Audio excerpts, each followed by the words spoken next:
Failure. We've all been there. Me, you, parents, grandparents, children, close friends, and strangers we've never met. If there's one single thing that every human being on this earth has in common, it's the fact that we've all experienced some sort of failure in our lives. Failure has many forms and can come in all shapes and sizes. It could be something that you don't even notice, or it could be a life-altering event that shifts your entire life into a different direction.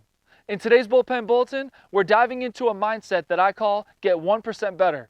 And you can use this to not only accomplish your baseball goals, but also any goal that you set in your whole life long after baseball is done.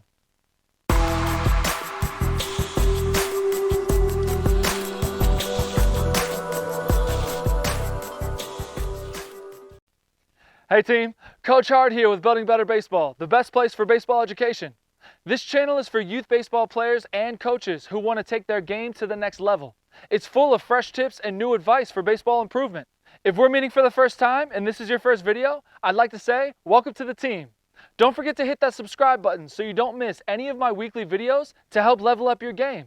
And be sure to stick around to the end of the video because I'm giving away 2 free guides that are must-haves for players and coaches. But for now, let's make sure that we accomplish all of our goals with the 1% better mindset. The first thing I want to discuss today is I want to answer the question, why do we fail? Being an elementary school physical education teacher, I'm around kids playing games and sports every single day. I would say 90% of my job is teaching kids, kindergarten through 5th grade, brand new skills that they've never done before, like throwing or kicking a ball, dribbling or shooting a basketball, or doing a cartwheel, just to name a few. With all of these kids trying new skills, I've seen a lot of big smiles and cheering because they did a skill successfully for the first time in their life. But I've also seen a lot of sad faces and giving up from the kids who didn't succeed. My definition of failure doesn't have anything to do with not succeeding. I consider someone failing as not continuing to try after not succeeding, basically giving up. That's failure. For my time as a PE teacher, I've broken failure down into 2 big reasons why kids and adults fail. These 2 reasons are different, but they relate to each other. One of the reasons why we fail is simply because we don't think we can do it. We don't have confidence in ourselves to accomplish something, so we don't even try. Or we try one time, we don't succeed, and then we come back and we tell ourselves, see, I told you so, and then we give up on trying. This mindset of I can't do it will win every time if you let it. The second reason is that the task or goal is too big to be accomplished in one sitting, and we get overwhelmed, so we give up on trying for it.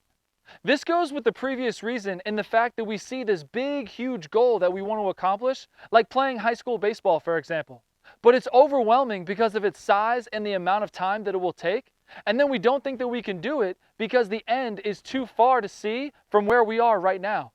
This is where the 1% better mindset comes into play. The second thing we'll discuss today is we're answering the question, why is finding success so hard? Before we get into the mindset, I'd like to quickly mention why I think achieving success is so hard for us and give you a tool that I always tell my students that helps them to not give up. I think success is so hard to achieve simply because it's surrounded by endless ways to give up and fail. If you think about climbing a mountain all the way to the top, success is only found at the very top. That's the only place it lives, and that's the only place where you'll find it. There's no shortcut, there's no elevator, there's no magic that will teleport you to the top. You just have to start climbing. During the climb, you'll find every reason to quit and turn back. You'll stumble, you'll slip, you'll scrape your knees and bruise your hands. You'll see other people coming back down, and when they pass you, they'll try to bring you down with them and say, turn back, it's not worth it. With all of these ways to quit while you're climbing to achieving your goal, it's no wonder we quit and fail more times than we succeed, because it's easier. Whenever you're feeling your mind telling you, I can't, I want you to turn those words into I can try. That's what I tell my PE students whenever they tell me I can't. I say, those words aren't allowed in my gym, and those words transform into I can try. When you try, you'll never fail. When you try, you're giving yourself a chance to succeed, and that's all you need. The third thing we'll discuss today is the 1% better mindset. One of my favorite quotes that I live by and is the inspiration behind this mindset comes from Will Smith, the actor. It has to do with the idea of improving in small bits every day in order to accomplish a much bigger goal. He talks about building a wall. Now, if you look at the whole task of building a wall, it's a huge task that can't be accomplished overnight. And if you start by looking at the entire wall that you have to build, it seems almost impossible.